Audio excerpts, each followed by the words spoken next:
ক্যালিফোর্নিয়ার রিপাবলিকান ভোটারদের উপেক্ষা করে গভর্নর গ্যাভিন নিউসম ভণ্ডামি করছেন বলে অভিযোগ করেন সেনেটর টেড ক্রুজ। রবিবার ফক্স নিউজকে একথা বলেন তিনি। মুখে গণতন্ত্রের কথা বলে রিপাবলিকান ভোটারদের উপর নিউসম দমন পীড়ন চালাচ্ছেন বলেও অভিযোগ করেন তিনি। এদিকে স্যাংচুয়ারি শহরগুলো থেকে ফেডারেল বরাদ্দ প্রত্যাহারের সিদ্ধান্তকে সময়োপযোগী আখ্যা দিয়েছেন রিপাবলিকান কংগ্রেসম্যান টিম বার্চেট।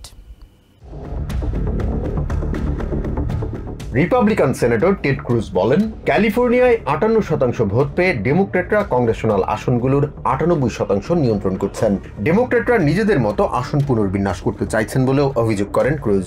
বলেন, নিউসমের মতো অসৎ ডেমোক্র্যাটরা টেক্সাসের যৌক্তিক পরিকল্পনার বিরুদ্ধে অযৌক্তিকভাবে সমালোচনা করছেন। 40% বেশি রিপাবলিকান ভোটাররা যেন তাদের পছন্দের প্রার্থীকে নির্বাচিত না করতে পারেন সেই লক্ষ্যে নিউসম ষড়যন্ত্র করছেন বলেও মন্তব্য করেছেন সেনেটর ক্রুজ। মুখে গণতন্ত্রের কথা বলে রিপাবলিকান ভোটারদের উপর ক্যালিফোর্নিয়ার গভর্নর দমন পীড়ন চালাচ্ছেন বলেও অভিযোগ করেন তিনি। কংগ্রেসের আসন পুনর্বিন্যাসকে কেন্দ্র করে ডেমোক্র্যাটরা রীতিমতো যুদ্ধের ডাক দিয়েছেন জানিয়ে রিপাবলিকান সেনেটর বলেন, আসন পুনর্বিন্যাস বিষয়ে ডেমোক্র্যাটরা অযৌক্তিক পরিকল্পনা করলে রিপাবলিকানরাও বসে থাকবে না।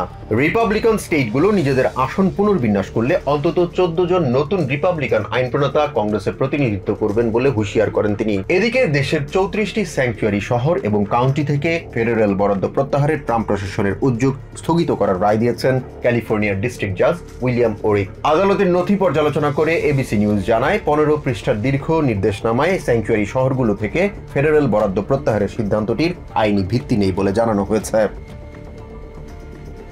যদিও স্যাংচুয়ারি সিটিগুলো থেকে ফেডারেল বরাদ্দ প্রত্যাহারের সিদ্ধান্তকে সময়োপযোগী আখ্যা দিয়ে আরো কঠোর পদক্ষেপ নেওয়া উচিত বলে মন্তব্য করেন রিপাবলিকান কংগ্রেসম্যান টিম বার্চেট। বলেন, শিকাগোর মতো স্যাংচুয়ারি সিটিতে ডেমোক্র্যাটরা মানবাধিকার নিয়ে উচ্চবাচ্য করলেও অপরাধ প্রবণতা বিষয়ে কথা বলেন না। ওয়াশিংটন ডিসিতে ন্যাশনাল গার্ড মোতায়েনের পর অপরাধ প্রবণতা কমেছে বলেও জানান তিনি। অন্যদিকে প্রেসিডেন্ট ডোনাল্ড ট্রাম্প কোনো সিদ্ধান্ত দেশের মানুষের উপর জোর করে চাপিয়ে দিতে পারেন না বলে মন্তব্য করেছেন মেরিল্যান্ডের গভর্নর ওয়েস মোর। মেরিল্যান্ডের উপর কোনো সিদ্ধান্ত চাপিয়ে দেওয়ার এখতিয়ার প্রেসিডেন্টের নেই বলেও জানান তিনি। ওয়েস মোরের এ ধরনের বক্তব্যকে উদ্ধত আচরণ বলে সমালোচনা করেছেন রিপাবলিকানরা। Jahan Mithun, TVN 24 news desk.